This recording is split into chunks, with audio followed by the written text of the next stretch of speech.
आजच्या कॅबिनेटच्या बैठकीमध्ये one nation one इलेक्शनला मंजुरी दिली गेलेली आहे। याच अधिवेशनामध्ये वन नेशन वन इलेक्शनचं बिल मांडलं जाऊ शकतं। खासदार अमोल कोल्हे आहेत माझ्यासोबत बोलण्यासाठी। डॉक्टर, आजच्या कॅबिनेटमध्ये मंजुरी आणि याच अधिवेशनामध्ये बिल मांडलं जाणार आहे। बिल मांडल्यानंतर त्यावर जी चर्चा केली जाईल त्यावर सांगोपांग चर्चा केली जाईल। मुळात वन नेशन वन इलेक्शनच्या बाबतीमध्ये समर्थनार्थ जे काही मुद्दे आहेत, एकूण होणारा खर्च, एकूण जाणारा वेळ, वारंवार लागणारा आचारसंहिता, हे सगळे पॉझिटिव्ह पॉईंट्स आहेत। पण त्याचबरोबरीनं आत्ता नुकतीच महाराष्ट्रातली जी निवडणूक झाली, या निवडणुकीमध्ये आपण अनेक ठिकाणी पाहिलं तर ज्या मतदारावर केंद्रित सगळी गोष्ट आहे, त्या मतदाराच्या मनातच अनेक शंका तयार झालेल्या आहेत। त्या शंकांचं निरसन होणं तितकंच गरजेचं। काय कशाला दोष आहे याच्यात मला जायचं नाही आहे, पण जर मी मतदार आहे आणि मला माझ्या मतदानाविषयी शंका तयार होत असेल तर त्या शंकेचं निरसनसुद्धा तेवढंच प्राधान्यानं झालं पाहिजे।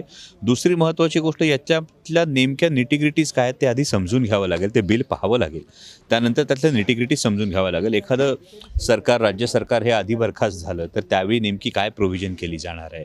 त्याचबरोबर छोट्या जे प्रादेशिक पक्ष असतील किंवा जे लहान पक्ष असतील, या लहान पक्षांना त्यामध्ये काय नेमका प्रोज अँड कॉन्स त्या बिलचे आहेत, ह्या सगळ्या गोष्टी पाहाव्या लागल्या। त्याचबरोबरीनं ज्या पद्धतीने नारी शक्ती वंदन विधेयक आलं होतं, जी कौतुकास्पद गोष्ट आहे की महिलांना 33% आरक्षण मिळणं ही खरोखर अभिमानाची गोष्ट आहे, पण त्यासाठी अगदी तातडीनं स्पेशल अधिवेशन भरवून अजूनही नारी शक्ती विधेयक हा पोस्ट डेटेड चेकच आहे। कारण नेमकं 33% आरक्षण केव्हापासून होणार याच्याविषयी अजून कोणतीही स्पष्टता नाही आहे। अजूनही जनगणना ही झालेली नाही आहे। जनगणना झालेली नसताना आत्ता महाराष्ट्राच्या विधानसभेच्या निवडणुकीत आपण पाहिलं तर लोकसभेची निवडणूक आणि विधानसभेची निवडणूक यामध्ये अचानक मतदारांची संख्या ही लक्षणीयरित्या वाढलेली आहे। तर ही अनेक प्रश्नचिन्ह आहेत।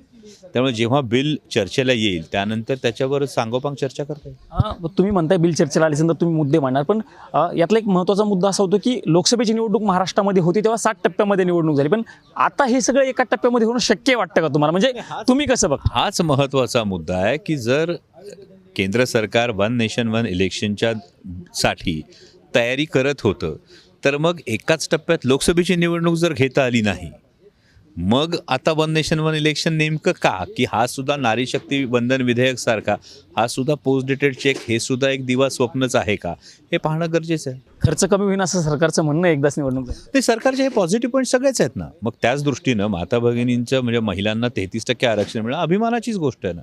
पण अजूनही दृष्टिक्षेपात नाही। आजही सरकारमधलं कोणी सांगू शकत नाही केव्हापासून लागू होणार, अजूनही जनगणना होणार केव्हा होणार याविषयी काही स्पष्टता नाही आहे। त्यामुळे हे अनेक धूसर गोष्टी यात अजूनही आहेत।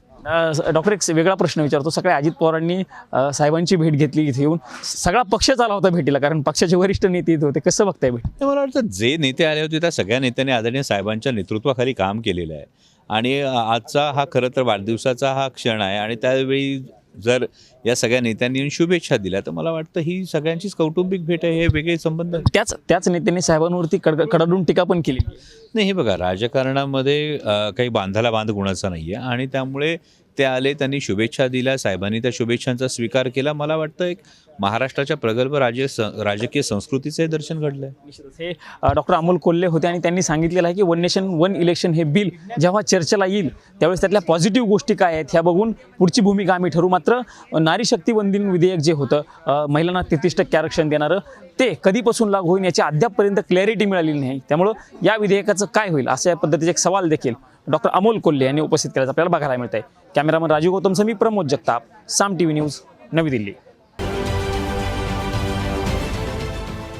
देश विदेशातील प्रत्येक घडामोडींचे लाईव्ह अपडेट मिळवण्यासाठी आता साम टीव्हीच्या सर्व सोशल मीडिया प्लॅटफॉर्मला लाईक, फॉलो आणि सबस्क्राईब करा।